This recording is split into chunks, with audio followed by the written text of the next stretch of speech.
Hey guys, welcome back to the channel, and today let me show you how to integrate Kabbage payments with your website. It's going to be a quick video. We're not going to waste too much time on this topic. Just going to give you guys a very quick step-by-step guide on how to get this done. So let's jump into it. First step, log into Kabbage. Now first step is going to be to log into your Kabbage account and go to the Kabbage payments section. So go to www.kabbage.com, log in with your credentials and go to the Kabbage payments section. Step 2, select integration options. Now in the Kabbage payment dashboard, you want to find the option for website integration. Kabbage provides several methods to integrate payments, including HTML widgets and API options for more advanced users.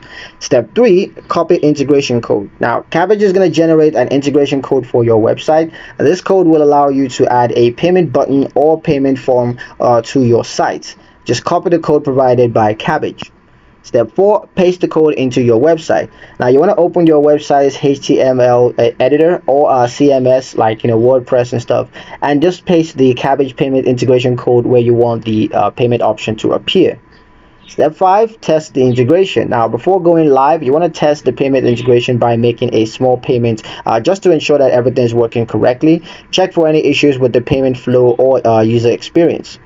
Step 6, go live. Now once you confirm that the payment system works smoothly, you can go live and start accepting payments directly from your website. And that's how you integrate Kabbage payments into your website, and it's pretty much it for this video. Hope you guys liked it. Hope you found the information here useful enough. If you did, like the video, comment down below, let me know what you thought. Share the video with your friends and subscribe to the channel if you haven't done so already, and I'll see you guys in the next one.